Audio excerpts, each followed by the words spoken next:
Eu quero saudar aqui de forma muito especial o nosso grande governador Pezão, e eu quero destacar, por um dever de justiça, o papel que o governador Pezão vem desempenhando no sentido de contribuir para que o Brasil supere essa crise política que, de algum modo, vem prejudicando a economia brasileira, e ele tem podido levar a Brasília sempre uma posição muito construtiva no sentido de ajudar a governabilidade, de poder construir o suporte político que é tão fundamental para que o Brasil supere essa quadra de dificuldades. Então, eu quero tributar publicamente, governador, esse reconhecimento que se dá não apenas no reconhecimento do trabalho que vem realizando aqui no Rio de Janeiro, mas também pelo papel político que desempenha no plano nacional. O Rio de Janeiro, por todas as razões, tem também essa visão de que tem um papel nacional a desempenhar. E, nesse momento, a sua contribuição é muito importante para que o Brasil supere as dificuldades presentes. Quero fazer uma saudação ao nosso presidente da Associação Comercial, Paulo Protásio, agradecendo muito pela acolhida, pela homenagem que você me presta em nome dessa instituição. Quero fazer uma saudação a um dileto amigo, a quem aprendi a admirar, especialmente durante o tempo da nossa convivência parlamentar, e foi, por assim dizer, um grande, durante todo o tempo em que pude acompanhá-lo no Senado Federal, ele sempre foi um interlocutor muito importante, pelo seu equilíbrio, pelo seu bom senso e, sobretudo, pela sua experiência. Eu quero fazer uma saudação a esse grande brasileiro, que é o nosso vice-governador Francisco Dornelles, nosso queridíssimo amigo, e quero também dizer, meu caro Dornelles, que sua passagem pelo Ministério do Desenvolvimento, Indústria e Comércio, e há registros de uma passagem muito produtiva naquela pasta, é inspiração também e referência para o trabalho que hoje nós realizamos lá. Quero saudar aqui também os demais integrantes da mesa, quero fazer uma saudação, me permitam, a duas mulheres que estão aqui presentes, a Ângela e a Eduarda. Quero cumprimentar também, de forma especial, o embaixador Zé Botafogo Gonçalves e saudar aqui também o ex-presidente dessa casa, embaixador, ex-ministro, Marcílio Marques Moreira, a quem cumprimento também com muita satisfação. Saudar as entidades aqui presentes, quero também cumprimentar representantes da comunidade empresarial de uma maneira geral, e da sociedade aqui do Rio de Janeiro. E eu quero também fazer um registro à representação consular e diplomática que está aqui presente. Meus amigos, eu quero dizer que tenho aqui, logo, uma satisfação de verificar que as duas falas que me precederam, elas estiveram muito centradas na ideia de que nós temos que olhar o desenvolvimento, ou seja, que o objetivo da política econômica tem que ser o desenvolvimento. O Brasil precisa ter uma visão para além do ajuste que está em curso. E esse ajuste, ainda que reconheçamos como muito necessário para o Brasil atravessar e conseguir reequilibrar a sua economia, esse ajuste não pode ter um efeito paralisante sobre um conjunto de iniciativas e de reformas que o Brasil precisa empreender. Ou seja, não podemos ficar prisioneiros de uma visão que seja apenas a visão do curto prazo. O Brasil precisa endereçar e encaminhar de forma correta os imensos desafios que nós temos para o que eu chamo o período pós-ajuste. E, nesse sentido, é muito importante que tanto a fala de Paulo quanto a fala do nosso governador Pezão nos indiquem claramente a preocupação com essa perspectiva da retomada da economia brasileira. Eu acho que o ministro do Desenvolvimento tem que jogar no ataque, não pode jogar na defesa.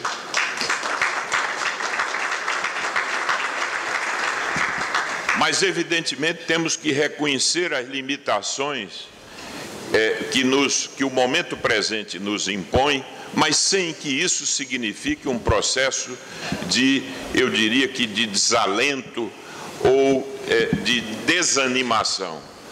Eu quero começar dizendo que o Brasil já superou crises ao longo da sua trajetória mais recente, e eu quero falar apenas do período pós-estabilização. Porque se falarmos do período anterior à estabilização da economia brasileira, nós vamos aí poder falar sobre crises que tiveram características diferentes. Mas mesmo no período pós-estabilização, ou seja, não faz muitos anos, o Brasil já viveu crises muito agudas. E eu lembraria, por exemplo, a crise que vivemos no final dos anos 90, quando a economia brasileira viveu uma crise de confiança também e uma crise cambial. Isso tudo se traduziu, e a gente esquece frequentemente, que num certo momento o risco país alcançou quase 2.300 pontos. A taxa Selic alcançou 45%. E nós tivemos também, naquele momento, um choque cambial muito expressivo. E lembro que, naquela época, o Brasil não tinha muitas reservas cambiais. Ou seja, o Brasil teve que se valer de um empréstimo no FMI para que pudéssemos ter, do ponto de vista cambial, liquidez para financiarmos as importações e para conseguirmos, naquele momento, reestabilizar a economia brasileira. Portanto, o Brasil tem que ter sempre a compreensão de que nós tivemos, ao longo do tempo, desafios, mas, me permitam dizer, essa crise que hoje o Brasil vivencia, ela não tem essa característica de ser uma crise cambial, uma crise que se traduz num problema de liquidez. Mas, por outro lado, essa crise tem componentes de caráter estrutural que, se não forem devidamente encaminhados, nós estaremos, por assim dizer, condenados a crescer pouco nos próximos anos. Por quê? Eu quero referir especialmente essa trajetória das contas públicas e o que é que ocorre. Durante muito tempo, o Brasil pôde conviver com um crescimento permanente dos gastos públicos, porque tivemos, nesse mesmo período, condições de elevar a carga tributária nos últimos 15 anos. O gasto público crescia a uma taxa de 0,5% do PIB a cada ano. E esse estudo recente, que foi feito pelos economistas Samuel Pessoa, Mansueto Almeida e Marcos Lisboa, indicam que durante um período de mais de 20 anos o gasto público cresceu a taxa de 0,5% sobre o PIB a cada ano. E nós podemos conviver com essa situação por conta de que foi possível elevar a carga tributária nesse período e, nesse período, graças também a uma conjuntura internacional muito favorável, houve, por assim dizer, um bônus que a conjuntura internacional nos ofereceu. E, dessa forma, o Brasil tinha um aumento na arrecadação, na receita corrente do setor público, um aumento também muito expressivo que permitiu suportar essa contínua elevação do gasto público. No entanto, agora vivemos um momento diferente.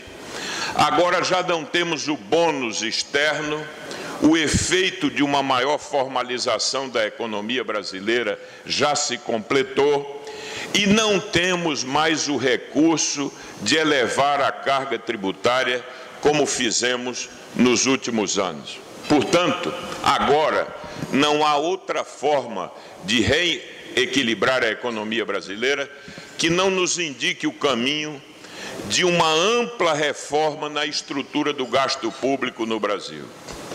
E aí eu gostaria de dizer que tem questões que a sociedade brasileira precisa encaminhar de maneira adequada. E o sistema político brasileiro precisa responder de forma adequada a esse desafio. Eu quero, por exemplo, lembrar que o orçamento público no Brasil tem uma estrutura e uma rigidez que, de algum modo, nos impõe uma situação em que os gastos obrigatórios crescem de maneira muito significativa. E eu queria destacar, por exemplo, que esse ano os gastos previdenciários no Brasil crescem 11,5%, enquanto a receita, eu estou falando em termos nominais, enquanto a receita cresce 2,5%. Portanto, só nesse ano nós teremos um aumento do déficit previdenciário de mais de 35 bilhões de reais. Já se projeta para o ano de 2016 um déficit da Previdência, considerando todo o sistema da Previdência, de 200 bilhões de reais. Portanto, a sociedade brasileira precisa discutir essa questão.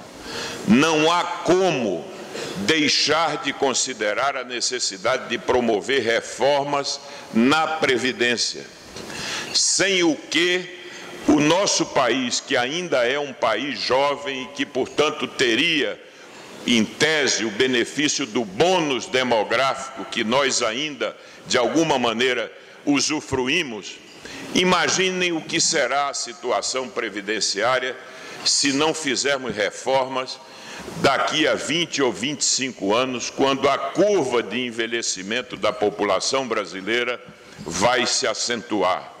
Um país jovem que tem um déficit previdenciário, que tem uma despesa, um gasto previdenciário, que já se eleva a mais de 10% do PIB, o que é que nos acontecerá se não interrompermos essa trajetória?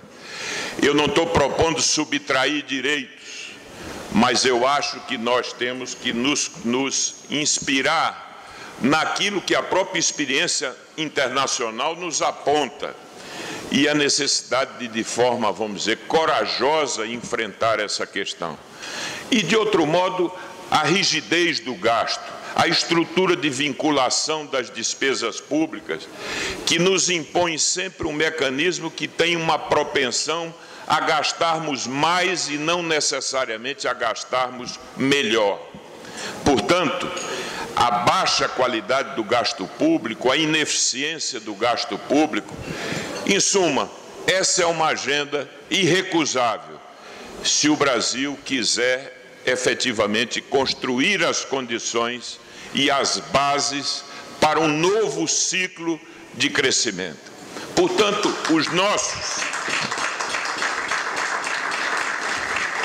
os nossos problemas e os nossos impasses não podem e não devem ser endereçados de maneira oportunística nesse debate político que não serena, de uma disputa que não se encerra. Não deve ser endereçado como alguns de forma demagógica tentam fazer, como se toda a responsabilidade desse quadro pudesse repousar sobre o último governo ou sobre o governo atual. Esses problemas estruturais, eles se acumulam ao longo do tempo, só que agora eles se revelam na sua verdadeira dimensão. Então, para além do próprio governo, desse governo, nós temos o desafio de encaminhar essas questões de maneira adequada. Portanto, a sociedade brasileira, o Congresso Nacional, e aí é muito importante que instituições como a Associação Comercial do Rio de Janeiro possam, de alguma forma, dialogar com o Congresso, para que tenhamos todos, por assim dizer, um pacto de responsabilidade com o país. O nosso Congresso não pode ter uma posição de autismo, ou seja, enquanto o Brasil e o setor privado enfrentam as dores do processo de ajuste, que se traduz, como disse muito bem o governador Pezão, na taxa de desemprego que cresce de forma preocupante, e enquanto isso, há um Brasil que parece que não enxerga o Brasil real e está lá no Congresso produzindo gastos, sancionando mais despesas e gastos, como se esses dois Brasis não dialogassem entre si. Então, é fundamental que o setor empresarial aproxime-se mais do Congresso Nacional, para que façamos, por assim dizer, valer e prevalecer uma agenda do bom senso, uma agenda que não está focada nas questões partidárias, nem na disputa política que se instalou, mas que possa estar focada nos superiores interesses do país, para que possamos vencer essa quadra de dificuldades e poder criar as condições, aí sim, para que o Brasil inaugure e torne sustentável um novo ciclo de crescimento. Enquanto não fazemos essas reformas estruturais, nós temos que trabalhar no curto prazo também. E o que é que o nosso Ministério está fazendo? E eu não quero cansá-los e procurarei ser rápido. A primeira é entender que o comércio exterior é um canal irrecusável nessa hora. Se enfrentamos um quadro de forte retração na demanda doméstica, nós temos que encontrar uma forma de contratar demanda externa. E isso só se faz via o canal de exportação. E aí o Ministério lançou há 2 meses e meio o Plano Nacional de Exportação, que se inspira inclusive na própria experiência de outros países que em momentos difíceis estimularam esse processo de exportação, e isso foi algo que ajudou a saída da crise nesses países. O Brasil é a 7ª ou 8ª ou a 9ª economia do mundo, depende agora da taxa de câmbio, do ajuste que a taxa de câmbio produziu, mas seguramente estamos entre as 10 maiores economias do mundo. E, no entanto, somos o 25º no ranking das exportações. Temos apenas 1 ponto percentual, um pouco mais, do comércio internacional, um pouco mais de 1%. E se levarmos em conta os manufaturados, o Brasil responde por apenas 0,7% do comércio internacional. Então, há um grande espaço para que o Brasil se torne um país mais relevante no comércio internacional. A nossa corrente de comércio representa apenas pouco mais de 20% do PIB, quando a média dos países emergentes, na média dos países emergentes, essa relação alcança 50% do PIB em média. Então, há um espaço para que o Brasil possa ter ampliada a sua inserção externa. E aí nós temos que trabalhar em muitas direções. A questão de acesso a mercados. O Brasil precisa se integrar a uma rede de acordos internacionais, sem o que nós ficaremos à margem do comércio internacional, sobretudo considerando regiões de maior dinamismo, e por isso estamos trabalhando, evidentemente, dentro das condições que dispomos, focando inicialmente a importância do mercado dos Estados Unidos.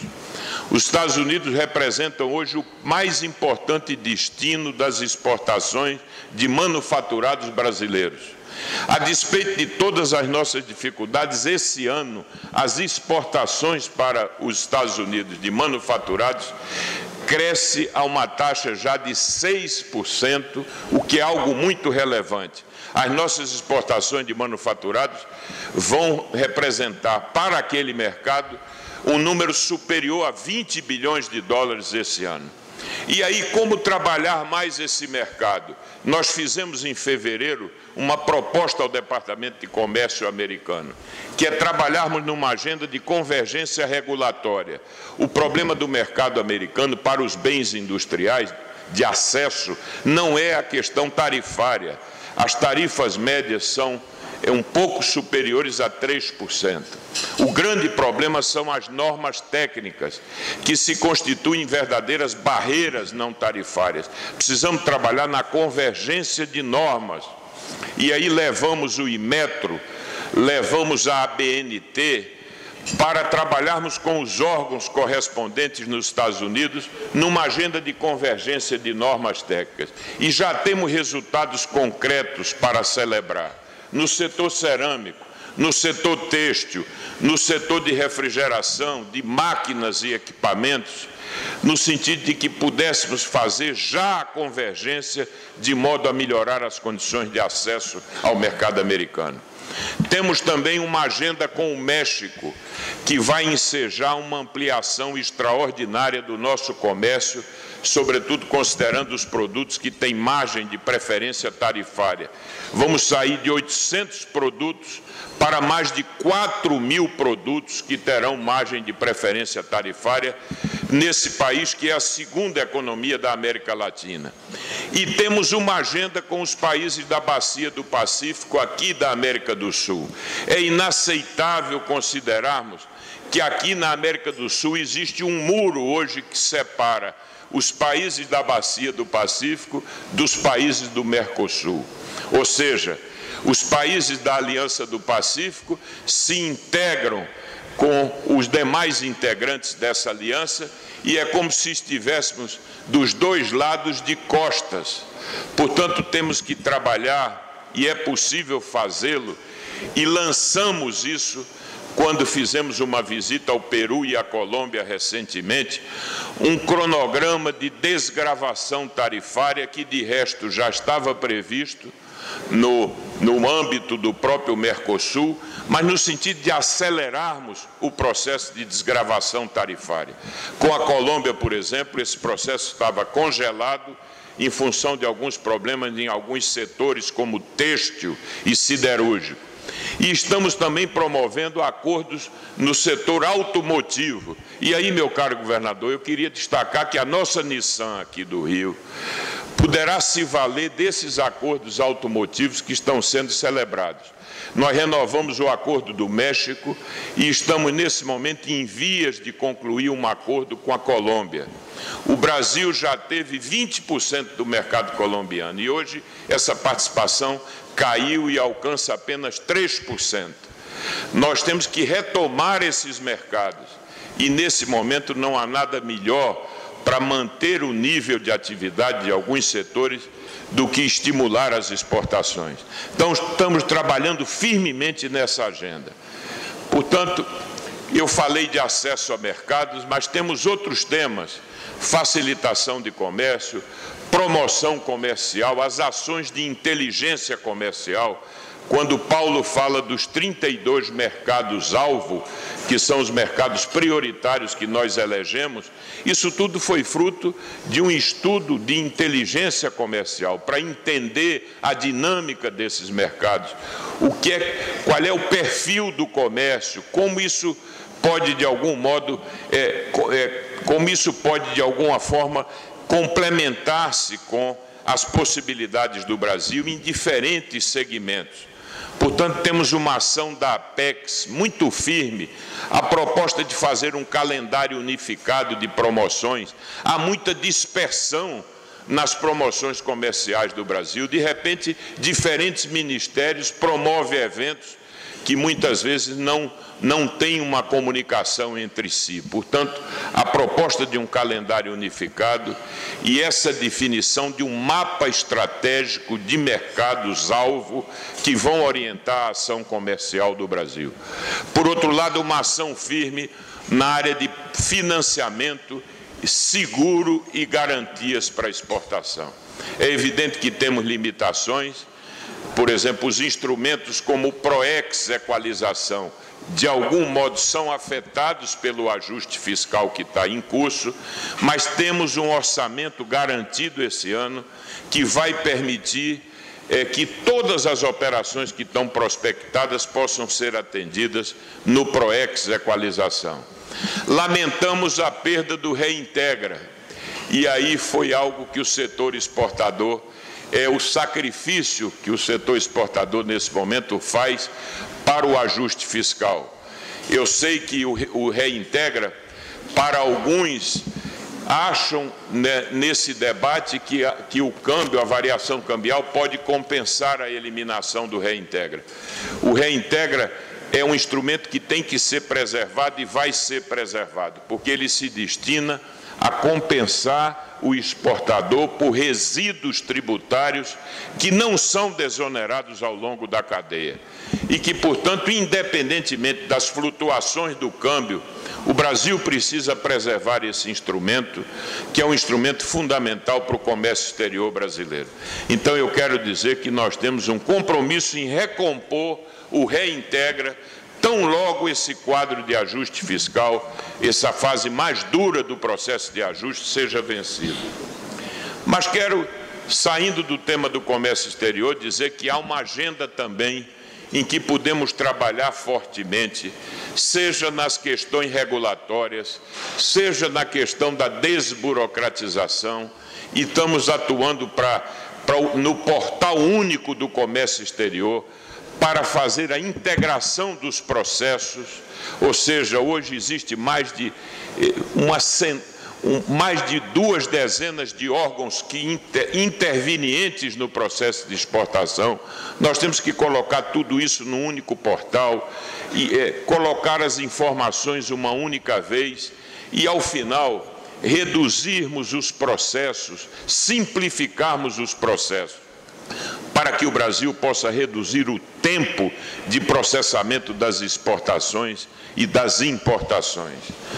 Temos também o desafio de trabalhar no que seria o novo conceito da política industrial.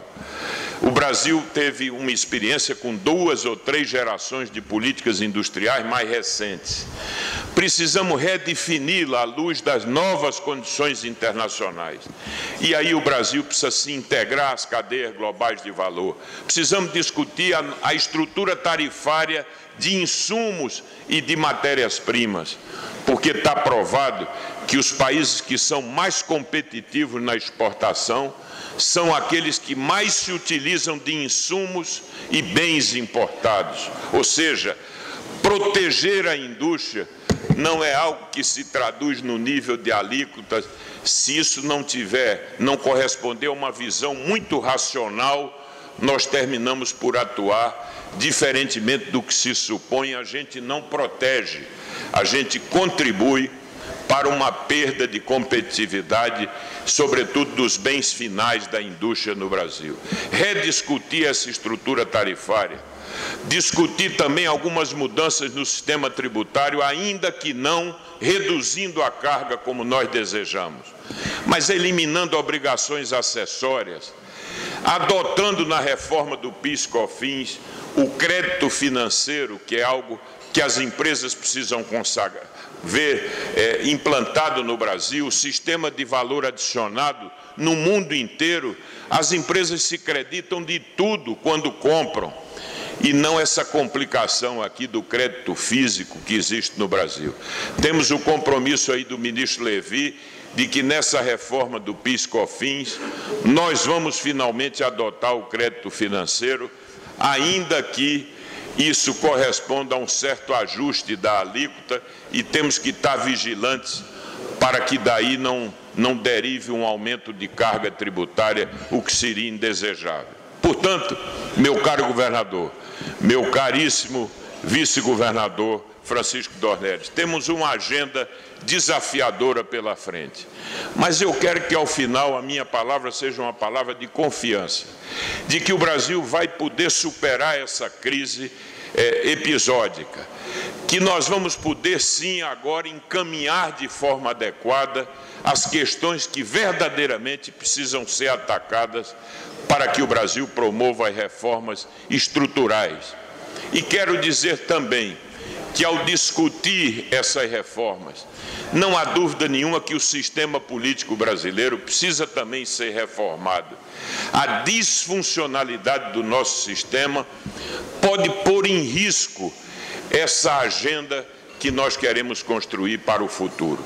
Portanto, paradoxalmente, ainda que estejamos sentindo as dores do presente, eu percebo que, pela própria dimensão da crise que enfrentamos, isso vai permitir que o Brasil agora sem nenhuma prosperidade artificial, que o Brasil possa verdadeiramente criar novas bases para o seu processo de desenvolvimento e que possa responder aos desafios e à resolução dos problemas que nós acumulamos ao longo do tempo. Portanto, é tempo de esperança, apesar de todas as dores do presente. Vamos juntos trabalhar para que esse país possa, que é um país condenado à grandeza, superar as dificuldades presentes e seguirmos juntos nesse futuro que eu tenho certeza que haveremos de construir com trabalho, com crença, com esperança e com dedicação. Muito obrigado.